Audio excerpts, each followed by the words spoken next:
will be all fun. Hello, everybody. Welcome back. Thank you so much for being here.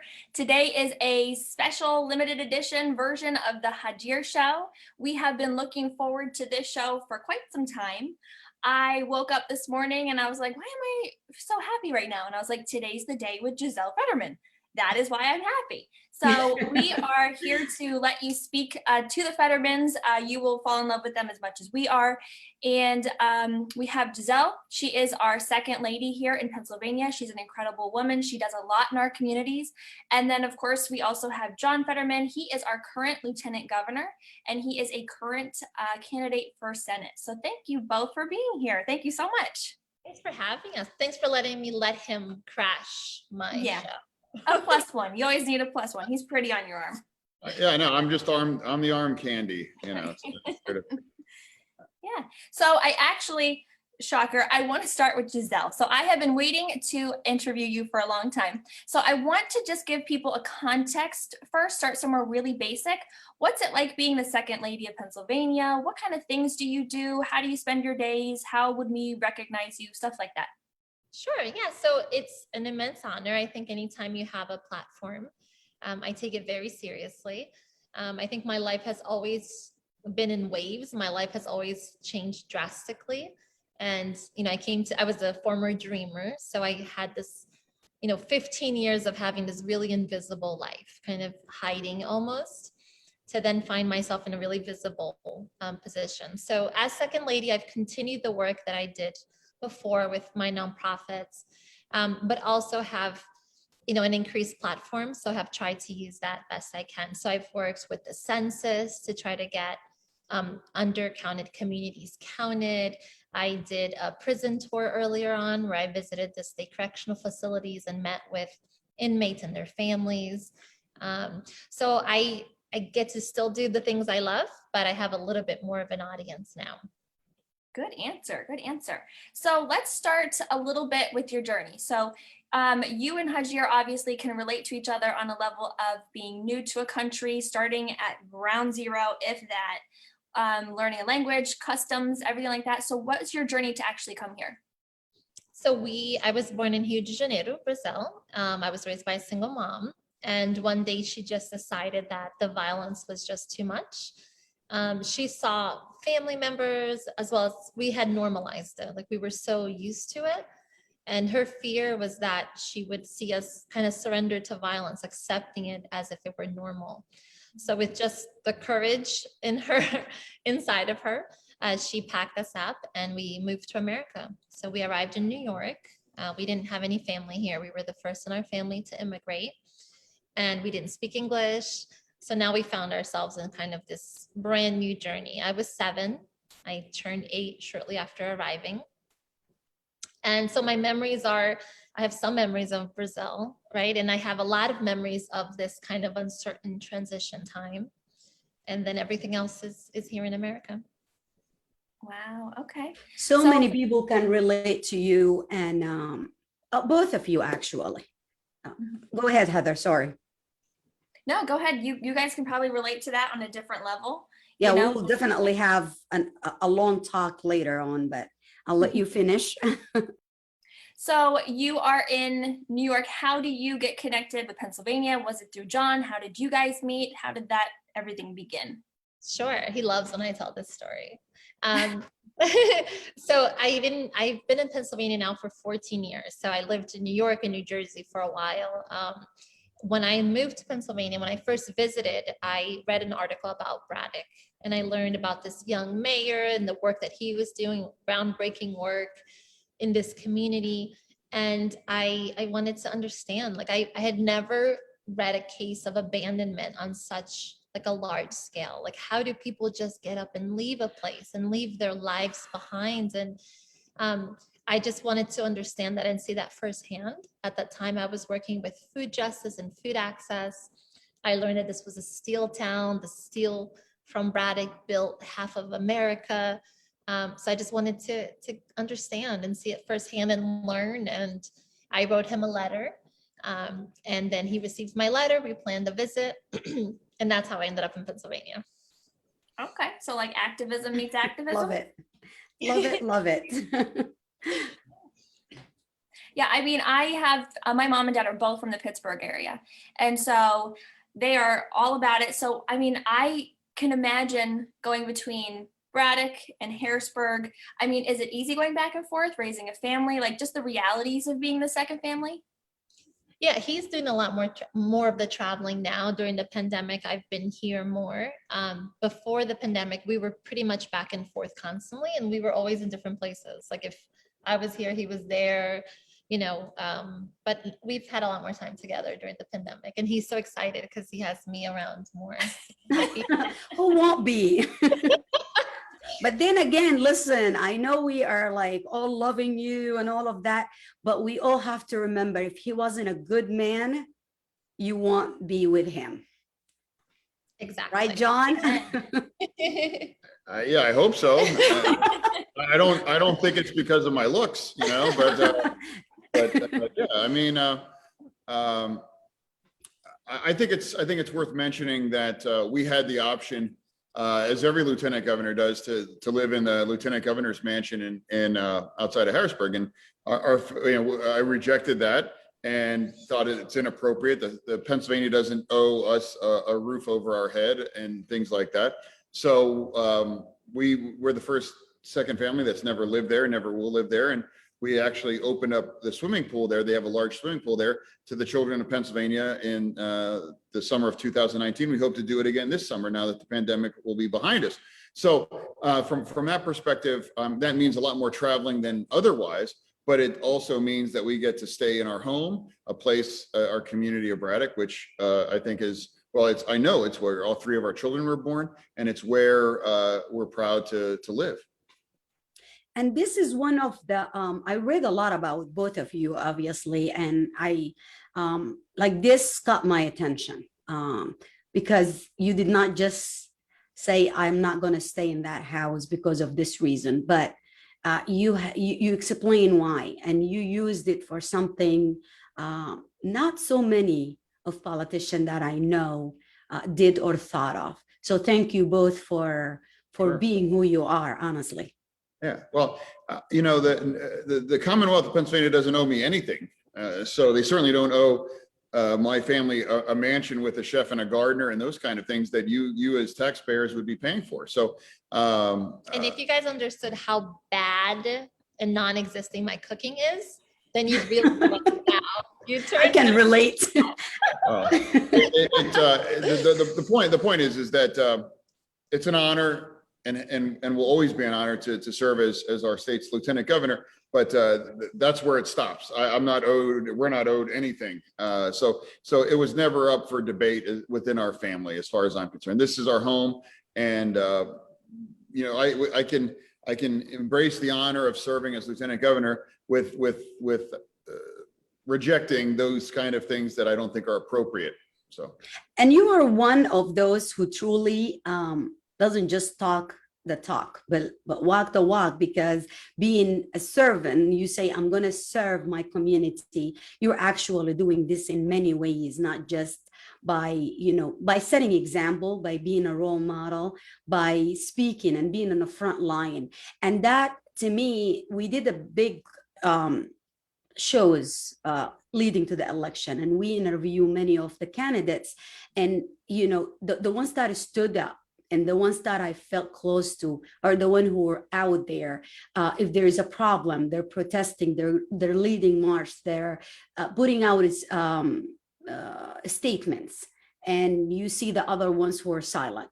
So someone is silent is not, to me personally, as a voter, that's not someone I will trust. Because if you don't stand up when there is a problem, I'm not going to trust you in standing up ever for anyone in your community. What do you feel about that? Well, I feel that I've always tried to walk that line between saying and making those kind of statements that you referenced when I believe it's appropriate, but also working behind the scenes to deliver those kind of changes and those kinds of that kind of relief.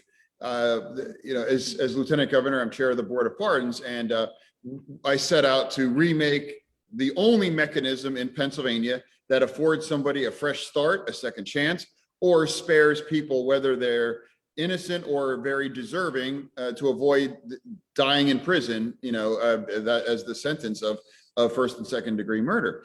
And I'm proud to say that a little over 2 years in, we have conferred more pardons than any administration in the history of Pennsylvania.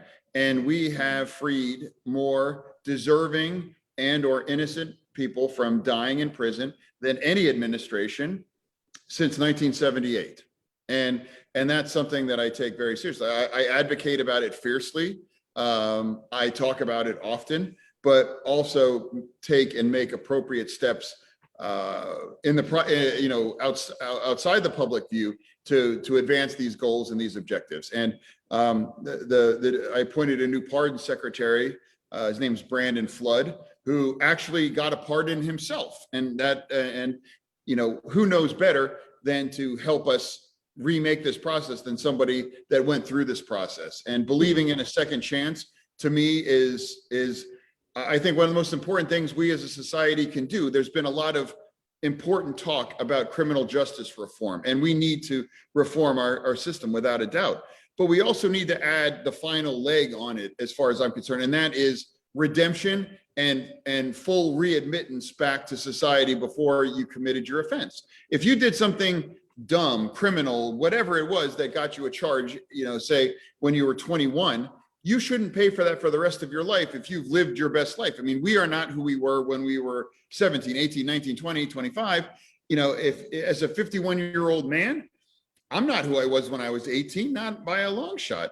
But there are a lot of people that did something dumb that are paying for that their whole lives. And I think we as a society should have a place where if you are living your best life and you've expressed the level of contrition and evolution to where you realize now, why shouldn't we allow you to have that second chance? And I think that's critical. Pennsylvania spends over $3 billion on incarceration and other related expenses, but right now spends around $1 million on second chances. That's, to me, is something that I really would want to change here in Pennsylvania.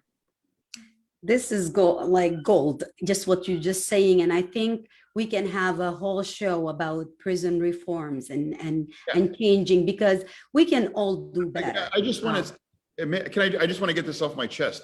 Definitely. If I was in a position that I could spend the rest of my life giving people second chances and getting deserving folks out of prison, I would do that. Unfortunately, that's just not the way it's configured here in Pennsylvania. It's one of my core passions.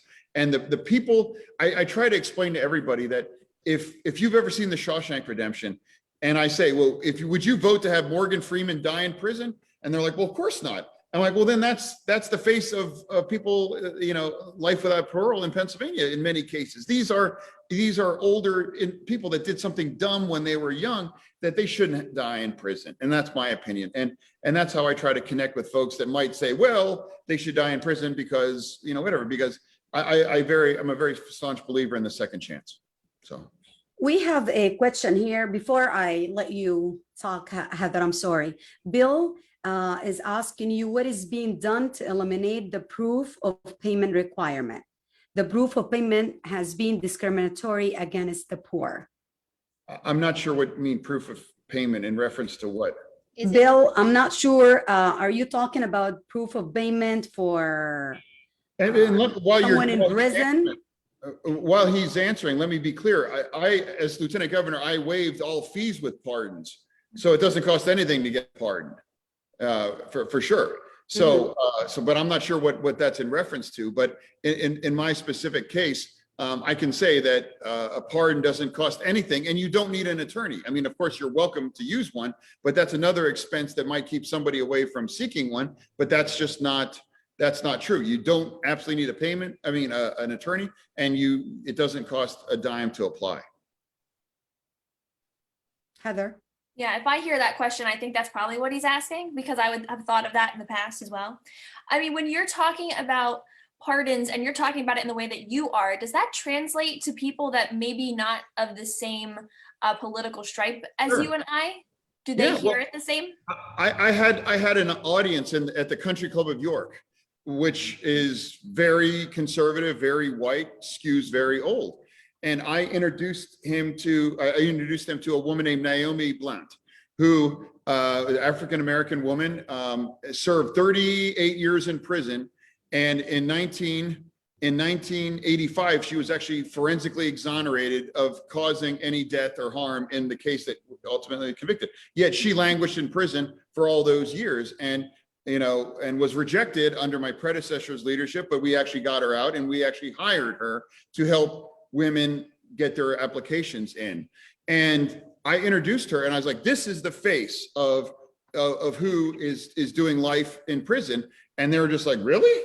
Like, it was this sweet 69-year-old woman. And it's like, well, that's not what I expected. Everyone assumes that they're like Hannibal Lecter if you're in prison for these kind of people. And Naomi actually didn't contribute to any of that. And that's what I mean by, we should know exactly who's in our prison. If we are going to mete out the ultimate punishment, and that is death by incarceration, we better be damn sure that it's appropriate for these folks to be in there.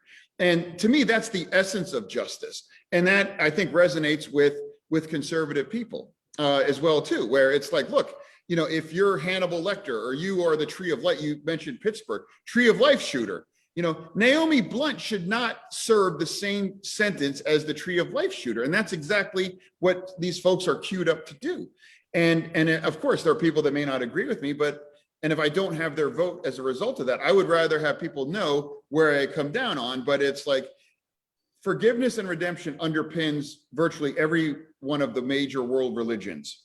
And I think mercy must be a partner to justice. And full justice requires an avenue for mercy. And that, to me, is the best part of my job, quite frankly. So that kind of ties into, because I will go out on a limb and say your signature issue, if you were to have one, would be legalization of marijuana. That is what I think a lot of people might recognize you by, associate with you. And I think that has so many different facets.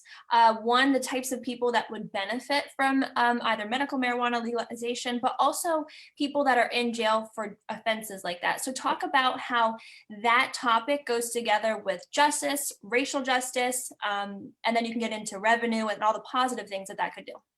Well, really, really easily, it's just, it's a plant. If you can grow it with your tomatoes, chances are you shouldn't be criminalizing it the way we have. We as a nation did not tolerate prohibition of alcohol, but yet we have tolerated all these years prohibition of a plant that has no known overdose deaths and that is not addictive. In fact, if anything, if it's a gateway drug, it's a gateway away from more dangerous and hard and addictive drugs, like opiates. So the bottom line is that it is grossly disproportionately impactful on people in communities of color in terms of the criminalization of it.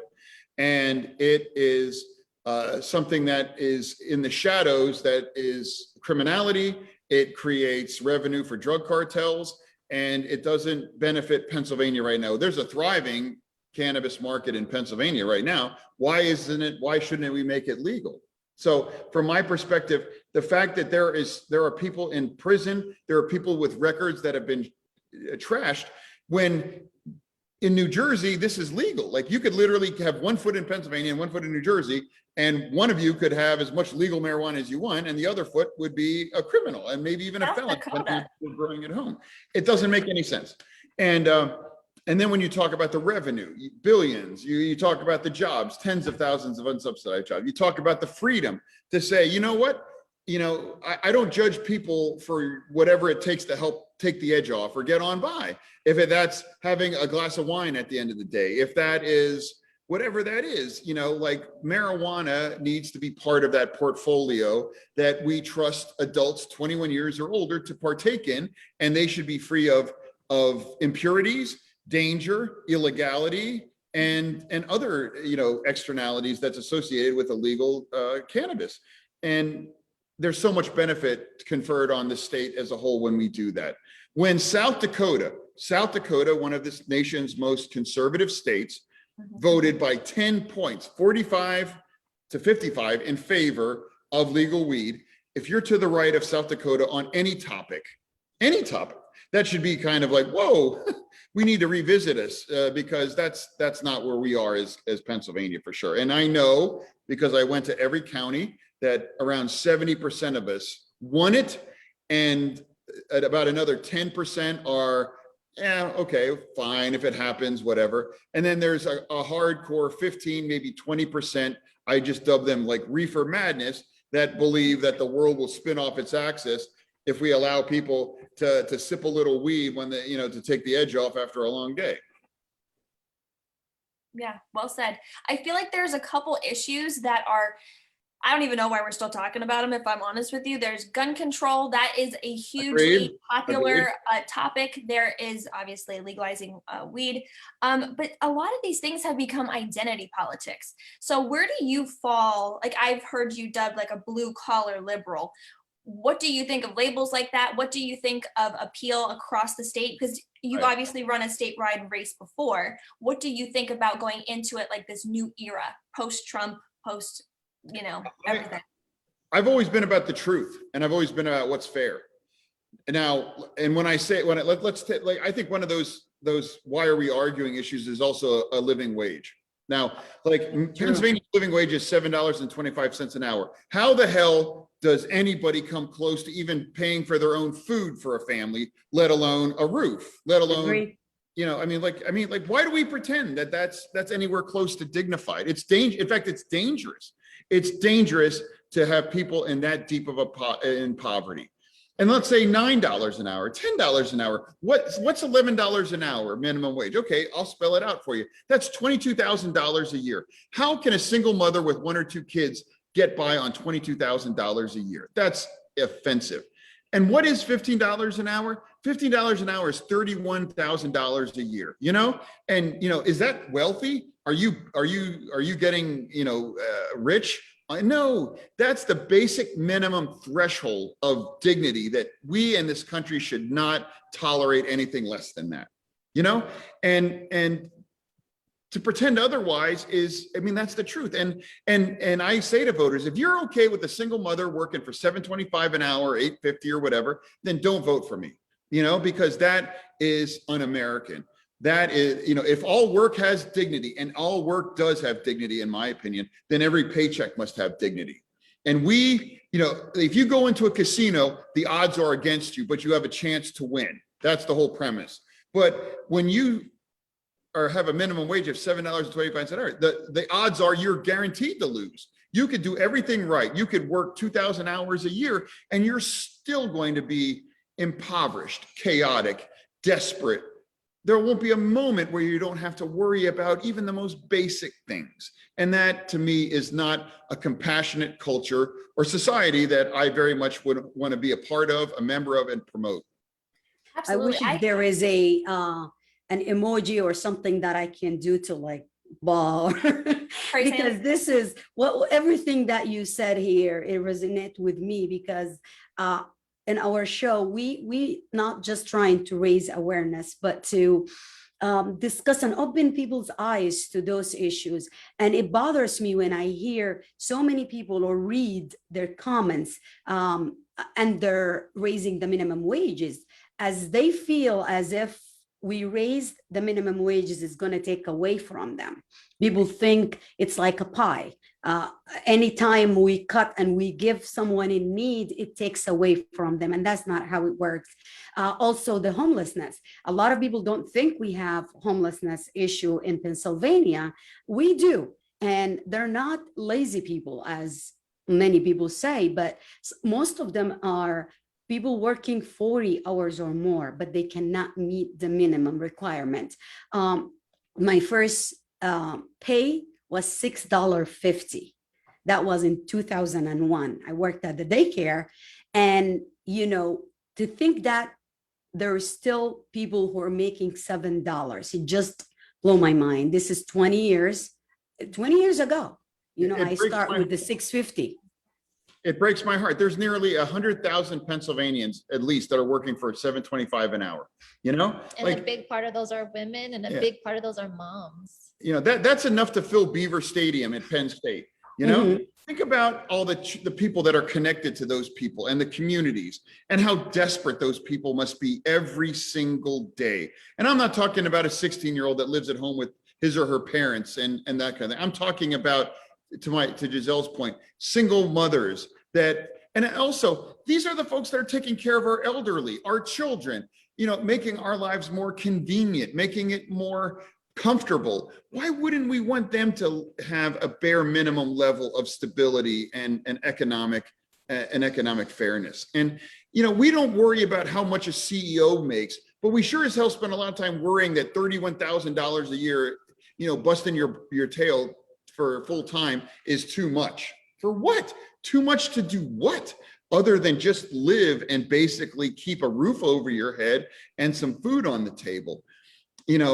I don't understand it. And if that is something that you are offended by or disagree, then there's another party for you, or there's another candidate. But I'm always going to tell what I know and believe to be the truth. And that is, all work has dignity. All paychecks must have dignity.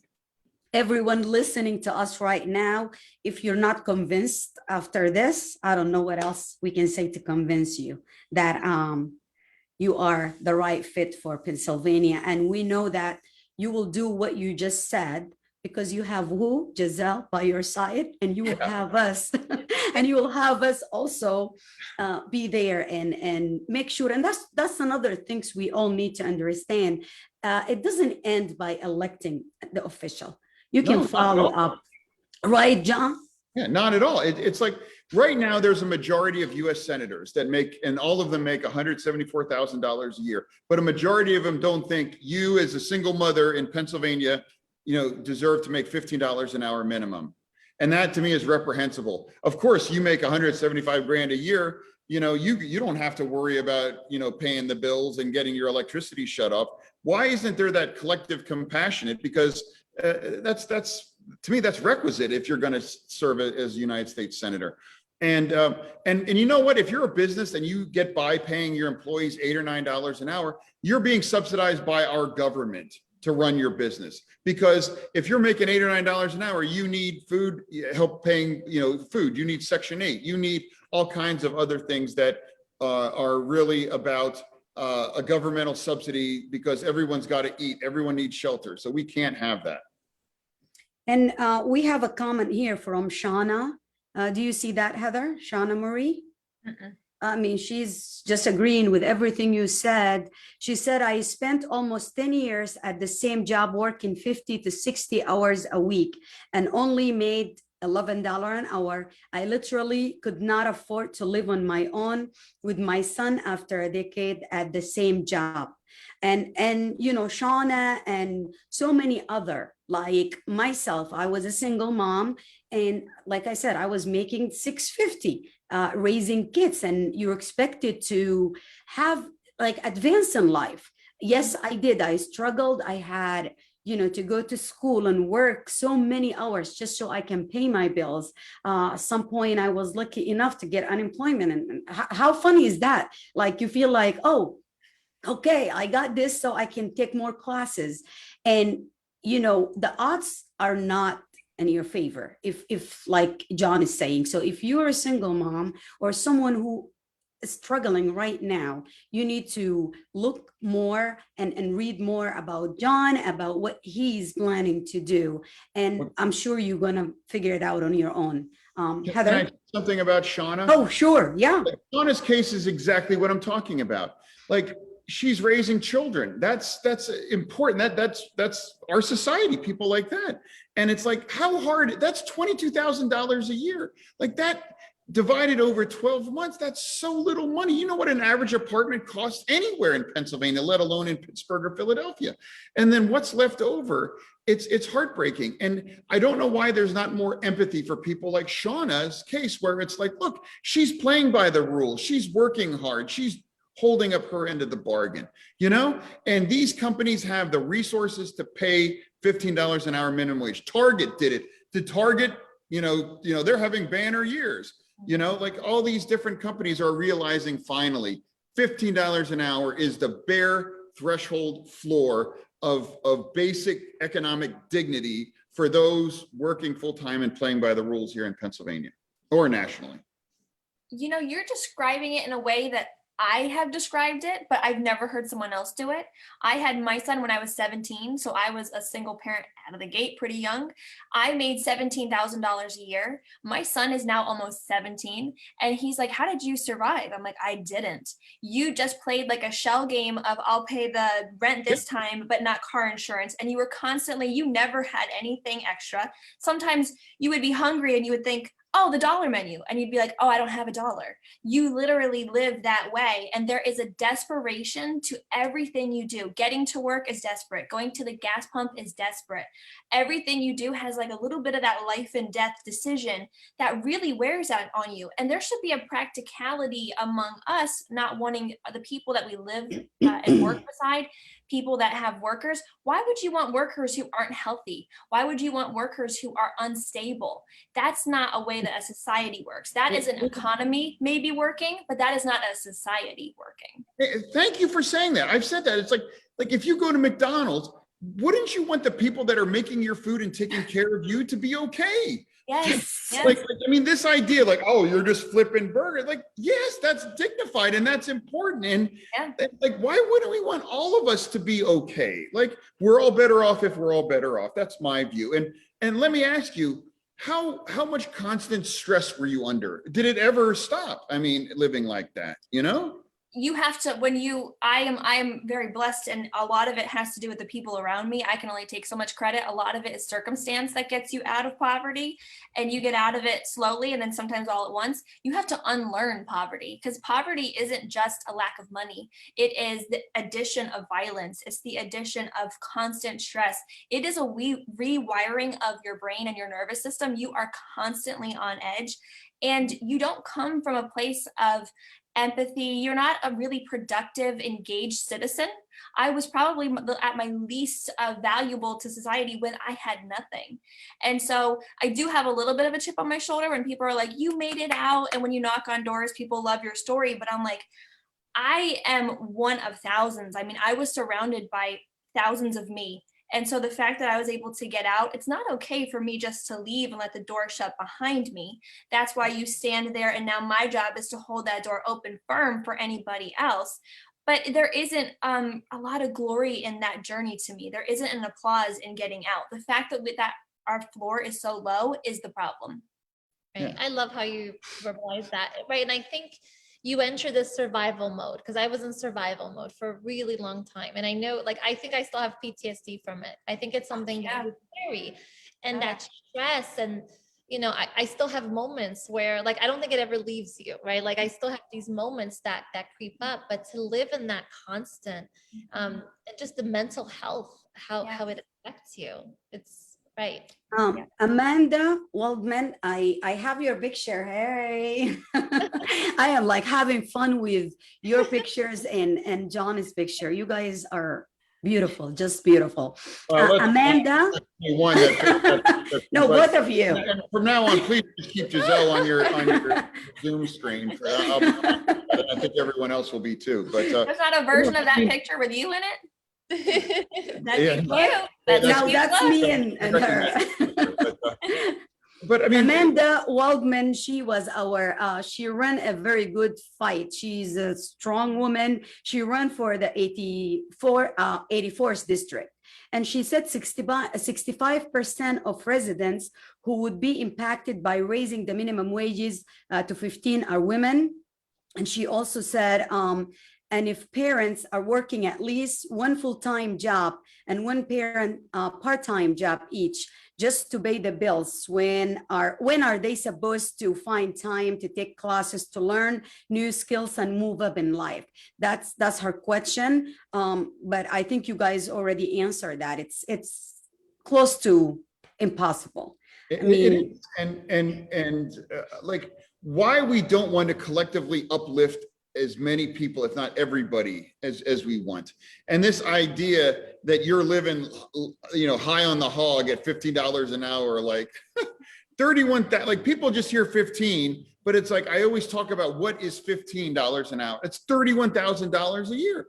Who's getting rich and eating lobster every night on $31,000 a year with rent, electricity, gas, car insurance, you know, like whatever. And it's like, well, we can't afford that. It's like, well, no one says we can't afford to pay a CEO $7 million. Like Dollar General, for example, the store that so many people in this the circumstances, shop.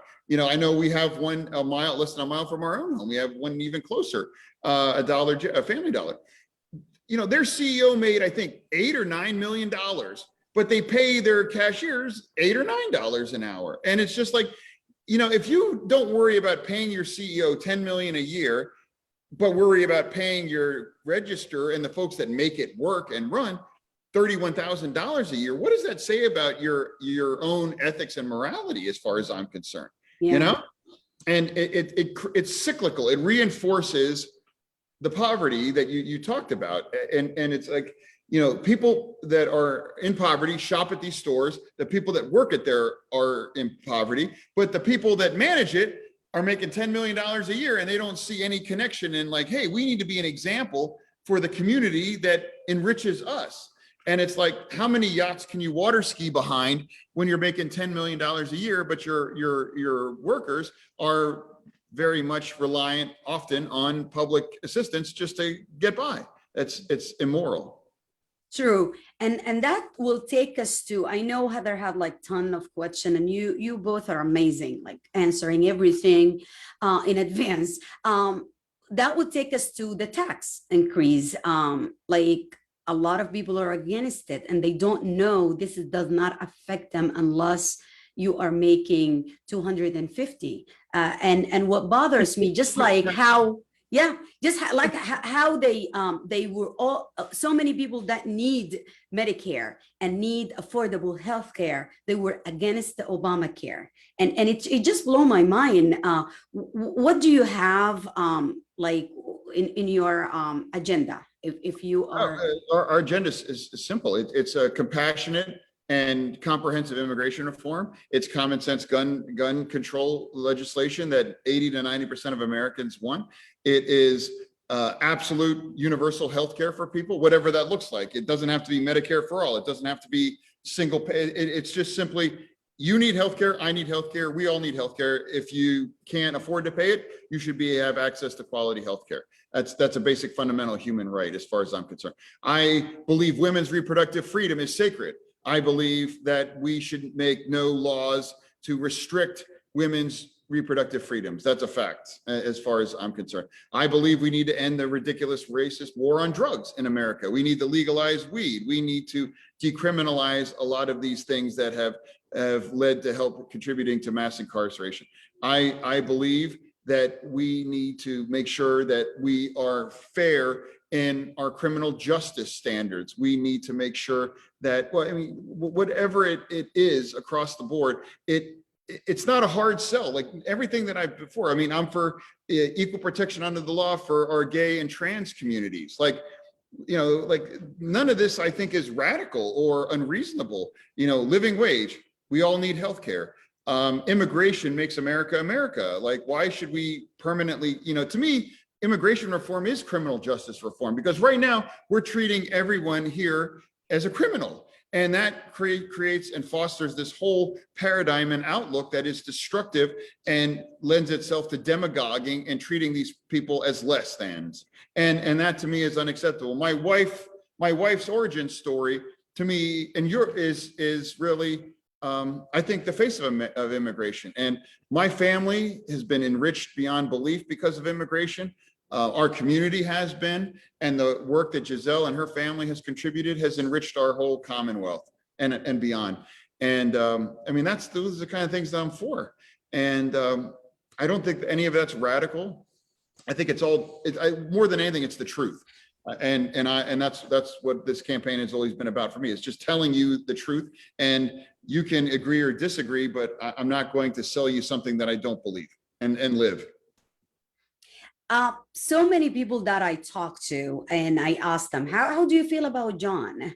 And so everyone, honestly, everyone that I talked to, they said, okay, he looked, and most majority of, like, say my white population, they said, oh, all my family will relate to him because the way he looked, the way he dressed, the way he acts, like a normal person. And then at the same time, when we listen to you talk and when we read and hear about your vision, your values, you basically cover all basics. Like you can relate to so many people. And then to add a cherry to that, you have Gisele, who covers everything else. She's your cherry. When I talk to people, it's like, what do you think about me? It's like, well, you got her, so I'm all right. I'm like, all right, that's fine. You know, like, you know, we'll take you. Like, you know, you know, I'm the free coffee mug when you open up a bank account. You know, you get Gisele, but I'm like the free coffee mug kind of a thing that you get. You know, so. You know, we're very grateful and honored. The people of Pennsylvania chose to elevate me to lieutenant governor, and there's never a day that we don't appreciate and acknowledge that. But it's also incumbent on me as somebody to represent folks that like, why don't we want to, again, I mean, both of your stories, working for $6 an hour and being a mother at 17, like, aren't we all better off now that you're better off as a society? And why we need that for as many people as we can. And I don't think that's political. I think that's humanity. And I think that's what, you know, compassion is never the wrong side of history. Compassion is always the right side of history, as far as I'm concerned. And even in the moment, and if me being cruel to the gay or trans community gets me your vote, then I don't want your vote. If me being cruel and indifferent to somebody working for $8 or $9 an hour gets me your vote, then I don't want your vote. You know, and if now isn't my time to be elevated to a higher office, I'm okay with that if it's done because I've told the truth and somebody else is selected. But these are my values, and I believe what I say, and I say what I believe on these things. And when it comes to LGBT, I know you said that, and I don't want to like go without hearing your views and thoughts. And I know you are a big supporter, and you did not just say a statement. You stood by the rights of LGBT community. Yeah, I was the only elected official in Pennsylvania willing to perform same-sex weddings when it was illegal in Pennsylvania. Back in 2013, I performed the first same-sex wedding by an elected official in Pennsylvania. And I was threatened with arrest. I was threatened to be charged, and that would have been effectively the end of my political career. And I said, that doesn't matter, because marriage equality matters. And it is a stain on our society that we ever treated them any other way than, you know, having marriage equality. And we did it right here in our home where we're sitting right now. We did the first same-sex wedding as an elected official in Pennsylvania. And I did about 24 of them before they actually finally shut everything down. And every one of those became legal, and they're all still married. And they are the very best of what marriage should be and is. And if you think that somebody based on who they love or how they identify is a less than, then I don't want your vote. You know, and you know, from my perspective, we have work to do in Pennsylvania. It is a stain on our Commonwealth that we do not have equal protection under the law for our LGBTQIA community in Pennsylvania. Equal protection under the law. It's enshrined in the 14th Amendment of our Constitution from 1868. 1868. So this is an old conservative value that should apply to everybody today. So I argue with conservatives. It's like, these are your principles. If you're all about the Constitution, great. So let's extend these, because they never should have been rescinded or kept from this population, you know? Whenever I hear you talk about stuff like that, I do have a little bit of like, I'm hearing you as a voter, not just as someone here, right now. But if you are for that kind of thing, protecting LGBTQIA, that kind of stuff, $15 minimum wage, and you've been lieutenant governor, why are those things, I know it's not all on you, one man, but why are those things not further along? You want a new job as senator, but you have been in a position of power for a while, and you're obviously a strong, powerful voice for these things, but they are not a reality yet. Yeah, well, one thing, it begins with an R and ends with an S. Can you guess why? Yeah, do you reach out to them? Is that your style? All the time. Because a common criticism of you is that you are a lone wolf, which I can relate to the sentiment. But that is when I talk to my friends and family and I talk about you, especially in Pittsburgh, they say, well, he goes it alone. You do have your own style. You're 10 feet tall. You're an imposing figure. You can, come off like that. What do you say to that? I mean, I'm delighted, but I don't know if a Republican says that a gay person is less than me or you, then I reject that. I mean, of course I'm going to go that alone, but right now the reality is Republicans are in control of our legislature and we can't pass the minimum wage that you talked about. We can't pass the equal protection under the law. And, I could probably beat him in arm wrestling, but that doesn't mean I can get laws passed, and that's the reality. It's like we're arguing about basic humanity here. And I don't think that's really much of an argument, quite frankly. This isn't, I want to spend 300 million on bridges and they want to spend 150 million on bridges. Yeah, let's hug that out and we can work that out. That's a compromise. But I will never admit or agree that someone is a less than. I will never pretend that somebody can live and work on $10 an hour and support a family on that. And it's like, why hasn't it happened? Because I don't have a magic wand. I'm not king for a day. But if I were king for a day, I would do all those things. But some things I do go alone because sometimes other people aren't willing to take the right stand on those things. But I always will be. Yeah, We will make you king for a day. Go ahead, Gisele. Sorry. No, we get a lot of, and I think a lot of people that, follow politics high level, don't really understand that he's actually not a legislator. Like we get a lot of emails like, change the law, John Fetterman, like do it today. And people don't realize he's actually not a legislator, right? He actually can't. And also how it works too, because like the president can't do these things. The governor can't do these things. It requires cooperation with the Republicans. And unfortunately, there's a majority of them that believe that you brought up gay rights, that they believe that they are less than and that they do not deserve equal protection under the law. And I will never cede that. I will never cede that. And if that means you don't vote for me or the people that you talk to, then okay, that's fine. But at the end of the day, you'll know where I stand on those things. And I've been on the right side of history on all these issues. And we're going to continue to be, because they're all rooted in compassion and equality. And those concepts are always the right side of history. And like Amanda said, the non-response from people across the aisle does not equal a failure of another to reach out. Amanda Waldman, thank you. So you're doing your part. I'm gonna knit that on a pillow, Amanda, can you get that in a pillow for John? I want to needle point that on a pillow, like a decorative pillow. Like, exactly. It's not failure. It's just like, I can't. You can't do it alone. Yeah, I can't. And that's why we're asking everyone listening to us now to do your part. John is standing, and we don't want him to be standing alone. He's fighting for things that matters to you and I. And by us sitting there and criticizing or telling him, like Gisele said, pass this legislation. No, it doesn't work like that. You have to vote. You have to read about the person who you're voting for, and you have to follow up. Once they sit in that seat, that doesn't mean your job is over. You need to hold them accountable for everything that they promised, and keep at it. Send letters, rally, do whatever. Bill says many of the Republicans serve as special interest groups instead of the people. That's why nothing is getting accomplished. And that's true. What do you think, John? Is that part of why you're getting resistance? If I were king for a day, if I were king for a day, it would be legal weed. It would be $50 an hour minimum wage. It would be equal protection. I mean, like, I would do that. But again, that's the way it worked. And Gisele wanted to say something. What I want to say is when I read like the lone wolf comment, like I love that line, because when he was marrying people, he was alone. He was a lone wolf. No one else was willing to do it. When he was fighting against a highway they wanted to build and destroy our community, he was standing alone.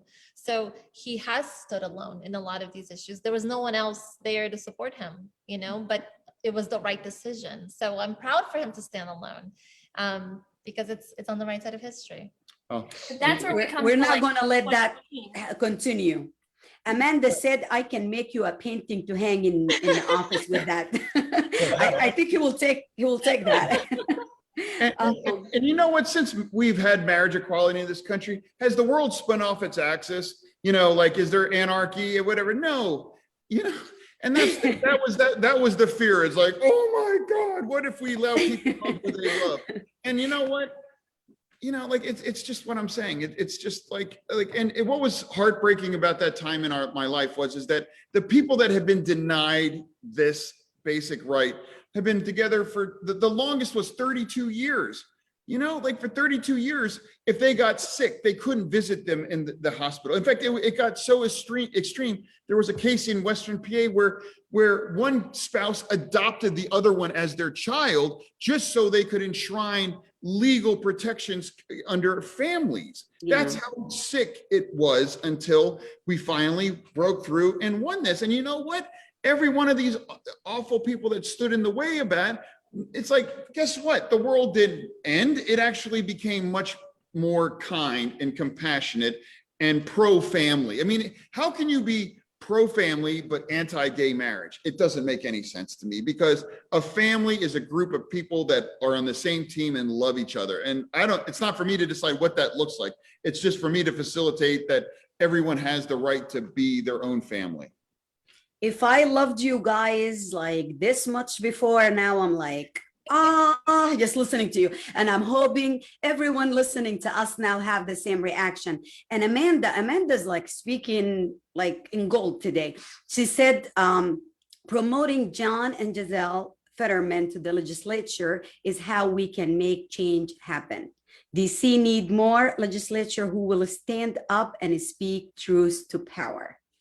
Thank you, Amanda. Well, on behalf of everyone listening. Well, and definitely, we're gonna wait for that needlepoint pillow with their great quote. Yeah, they will, you know, but yeah, it's just this idea, like, you know, the right side of history always wins. It's just a matter of how long it takes us to get there. And if standing alone on something is how it gets done, then that's fine, you know. But at the end of the day, I know what I believe to be true, and you will know what I believe to be true. And if that ultimately is enough to earn your vote and support, I'm honored. But if it isn't, you will know that whoever does earn your vote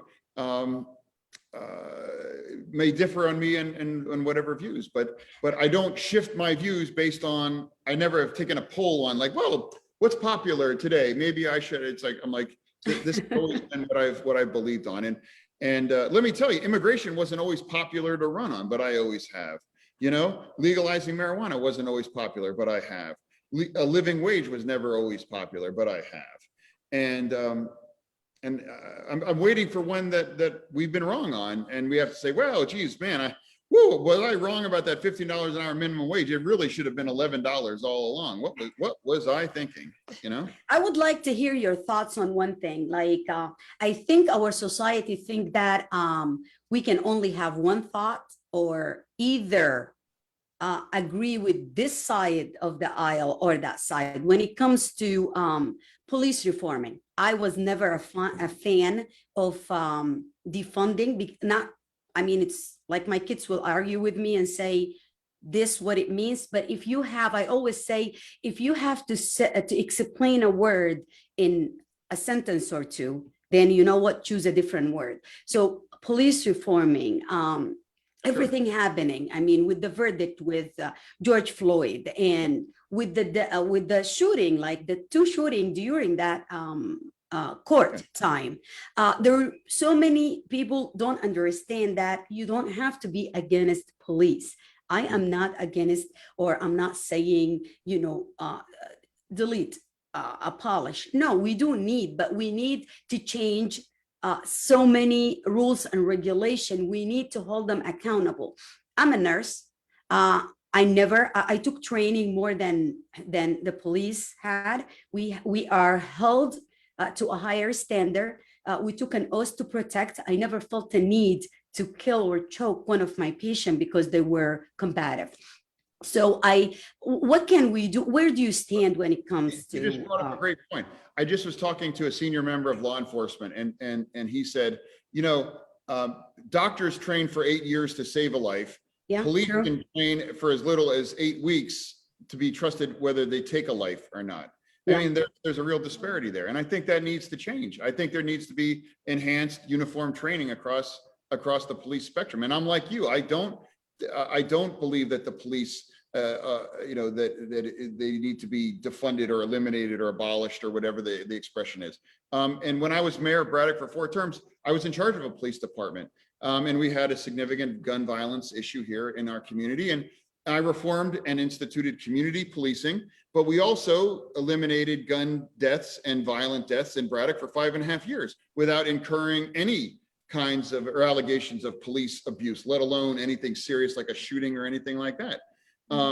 It can be done, and I've actually done that because police need to be on the same team as the community, and the community needs to understand that they are not occupiers. They are not someone that you need to be afraid of, and the police need to understand that everyone is not a threat.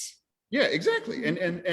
And that's what we did. And for me, the most powerful weapon an officer has is his or her discretion, because that discretion will determine, am I going to pull my gun? Am I going to pull my taser? Or am I going to let something slide that doesn't need to be addressed? Like, but don't you think, sorry to interrupt you, but don't you think if we leave it for someone's discretion, like my discretion might not be your discretion? Do we need clear laws, or you think, Well, sure.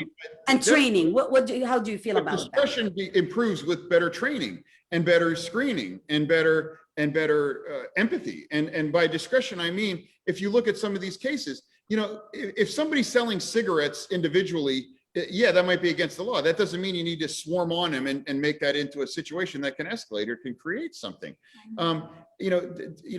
So often a lot of these circumstances arise from interactions that just shouldn't have never occurred in the first place. To me, it's always been, at least in Braddock, it's always about public safety and making sure that our community can trust police, and police trust is undermined when you become petty or you start, making these kind of uneven enforcements, and it's just not very dignified, and it doesn't help and foster trust in police and public safety. So there does need to be some reforms and so forth. But at the end of the day, we can't make the police the uniform enemy of everybody. It needs to require some comprehensive Communication. Yeah, and I can. And how can we do that? How can we? There is a mistrust. There is a loss of trust now, and to me, hate and division is the main enemy for all of us. If we only understand that, we are asking from the police, and Rosa, I believe that's her name. She wrote a book, and one of the statement that stood out is like, you cannot expect the police to be a social worker and all of the above when their training is limited. And that's what we're asking. So what can we do to bring and bridge that gap? How can we have the public trust the police, and how we can make people understand that we're not treating you as enemy, and you don't need to look at us as a threat. Yeah, and police as across the board need to be open to reforming their ranks. They need to be open to holding their own accountable. They need to be open to having a conversation where it's like, hey, how can we be better partners in public safety? That's the way I look at it. Public safety is a public good, and it takes the community to maintain that. It takes the police to maintain that. And they both need to understand that they have a stake in that, and they have roles and they have obligations on both sides. And a conversation and a dialogue when it's appropriate, and when it's not appropriate to engage or to interact, and when it's appropriate to have social services instead of sending in a police officer, that it would be much more appropriate to address it through someone with social services. And that's reimagining what policing can be, because I agree with that comment. Police are not necessarily trained or equipped to handle some of these circumstances where these interactions can occur and turn really unfortunate and tragic. Gisele, how do you feel? I think definitely America it's a culture. It's very different here than in other countries in regards to police. I think, we incarcerate more people in this country than anywhere else. I think there are patterns that if we follow, you'll see them across, police, across prisons, across education, and they're all interrelated. So I think it's prioritizing how we invest in things. But I think there's this danger in devaluing people, right? And we see that. We see entire groups of people who have been devalued. It's from the way we pay them, right? It's the way that we speak to them. It's how we treat immigrants. And all those things connect and translate into what we see as bigger issues in this country. So I think love is missing. I think compassion is missing in a big sense. But having conversations with people who think differently than you, who look differently than you. It's like, I talk to a lot, I'll speak to folks who, let's say, for example, are super anti-immigrant, and they'll say, but like, you do such nice things. I think you're great. I just have an issue with all the other ones, right?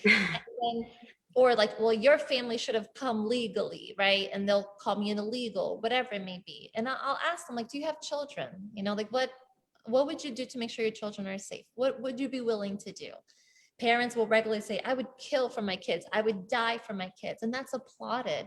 But seeking safety in another country suddenly is this horrible thing. And when you talk to them, it's much easier to hate someone once you talk to them, once you learn their story. So I just encourage to push yourself out of your comfort zone and have these conversations with people who look differently than you, who think differently than you, and you might find common ground. And I think that's what we need across everything. Yeah, I always found that when I was in my district, I live across the river from, actually Hagir and I both do, across the river from the Capitol. Whenever I would talk about welfare, it was this like crazy thing, and they couldn't relate to it, but I'm like, but I was there. I can tell you what LIHEAP feels like when they help me keep my house warm. I can tell you what it was like to have health care. And so putting a face to it really did make a difference. And I wanted to touch on something you talked about, culture. I always feel like whenever we make the doctor police comparison, you never see a doctor get accused of malpractice and all of the other doctors rally around him and have a flag that says, no, he's okay. There is a culture of otherness between the police and the society at large that needs to shift as well. And like John said, accountability within their own ranks. Like George Floyd was not, or Derek Chauvin wasn't convicted because his fellow police officers turned him in. So there needs to be internal accountability. So I know we're getting like at our time, we're like right over it, but I wanted to touch on today's Earth Day, and I wanted to touch on my favorite subject that John has ever talked about. It was in your Rolling Stones interview, very beautifully. Fancy. And so this was what spoke to me. Like I was watching it, I was folding laundry, and hearing you say these words was when I was like, okay, you're my guy. You were talking about practicality in politics. Yes, as a liberal, I do not think that we should be taking money from fossil fuel industry, whenever we are running for office. I don't think we should be subsidizing anything like that in Pennsylvania, but there is a practicality beyond that. You have to be able to say, well, we can't get rid of energy completely. And your line that spoke to me was, you're a 51-year-old man. You're not going to be told to just go learn to code at 51. There is pragmatism that I think is missing. So that's where I think, like Hagir, your question was, you're not just falling down on the side of completely liberal. There is this middle ground where you're just coming at it from a place of truth. So talk us just a little bit about climate change, and then we will let you guys wrap up. I know you're very busy. Yeah, from my perspective, it's like by the time our children are our ages, I want it to be a clean, green energy economy, and that it's renewable. But this idea that you can do that tomorrow or you can do that in 5 years, it's just not realistic. When 40% of our nation's energy, electricity is generated by natural gas, you can't ban natural gas tomorrow. You just can't. Our energy grid would collapse. 20% of our electricity comes from coal. 1.7% of our energy comes from solar. 1.7.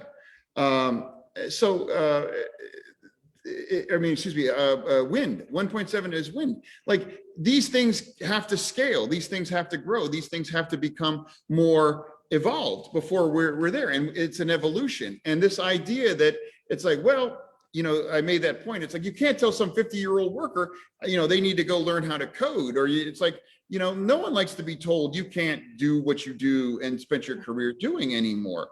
And I think it needs to be honest. It needs to be an honest conversation. Republicans have a real honesty problem with the climate. Our climate change is real, but Democrats have an honesty problem sometimes with energy.